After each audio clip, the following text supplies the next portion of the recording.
Right then, says I'm live. So yeah, $7.5 billion, ladies and gentlemen. Microsoft has the meat. They didn't just buy Bethesda. They bought Zenimax Media. They got the whole thing. The whole shebang. They got everything. But anyway, yeah, ladies and gentlemen, I'm not at home right now. I'm actually streaming this on private because that's the easiest way I can do it. I can make a video with this laptop. This is actually my second attempt. On my first attempt, I accidentally kept the microphone turned off, and YouTube took 14 hours to finish processing the video for some reason, and it was only then that I figured out the mistake I had made. But anyway, I don't want to make this video too long. I got my bullet points here. Let's get into it. Fallout New Vegas sequel. Everyone's talking about it. That is a possibility. I say sequel because, I mean, it's probably going to be on the West Coast if they allow Obsidian to do a new one. But, well, West Coast, West side of the US. But they're probably not going to go back to the Vegas location. I'm thinking maybe Arizona, Colorado. Maybe the main character gets caught up in a civil war, in a Kaiser's Legion civil war, maybe. After all, whether they won or lost, the Legion was probably going to fall apart anyway. But that's a different video. But another good idea I heard was to make an entire game within the Boneyard. That's the remnants of Los Angeles. I've said this for years. 3D Fallout works best in urban environments. Man, I really wish I was at my place so I can edit this into a full video, but it is what it is. But hey, speaking of 3D Fallout, what about 2D Fallout? Everyone's talking about Bethesda and Obsidian getting into bed with each other, but no one is talking about In Exile for some reason, which is also part of Microsoft, and was founded by Brian Fargo, the creator of the Fallout franchise. They just released Wasteland 3. Fallout is the spiritual successor to Wasteland. You want a Fallout game that's actually a Fallout game, unlike Fallout 4? Then they know what they have to do then.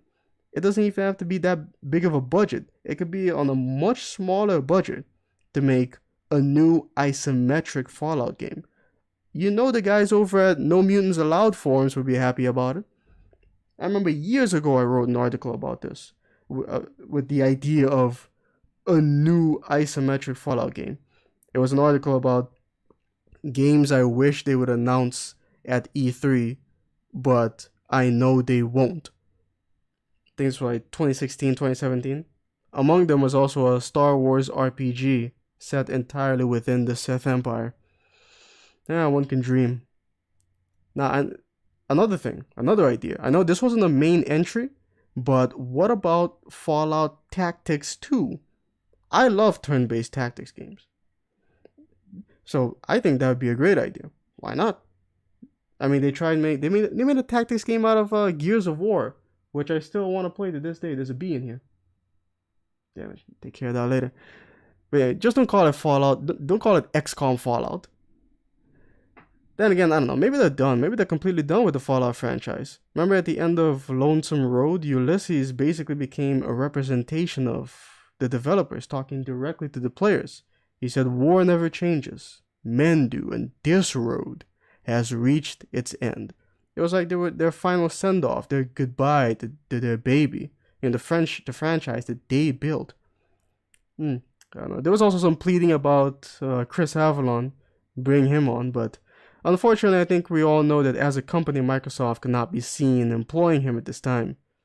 Maybe under a pseudonym? I don't know, maybe keep his identity hidden? Call him Typewriter McGee? I don't know. But yeah, there's also the business side of things to talk about. Because on paper, this seems like a great move for Xbox. Their xCloud program? Damn B. But anyway, yeah, the xCloud program. Apparently that library just ballooned by quite a bit. Everyone's quoting the list. Fallout, Elder Scrolls, off and online, Wolfenstein, Dishonored, etc. Deathloop and Ghostwire Tokyo. I mean, they aren't out yet, but they're gonna keep their PlayStation 5 timed exclusivity, which was very nice of them. Which makes me wonder though, how long have they been discussing this deal? I heard they've been talking about it for 2 years, and maybe they only got serious about it recently. Starfield is also being included in that list, even though it's not out yet either, and we still don't know Dick Tracy about it. We know Cock Tracy about Starfield, ladies and gentlemen. Space is involved somehow, but that's it. That's all we got. Anyway, people are still wondering how exactly is Microsoft going to capitalize on this deal? Some exclusive games to Xbox?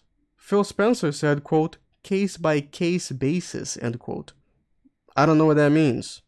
But as long as they keep up the Xbox games also coming to PC, then I'm all good. As long as they also bring them to Steam and GOG and give everyone a shot, not just make it exclusive to the Microsoft store. That I will not enjoy.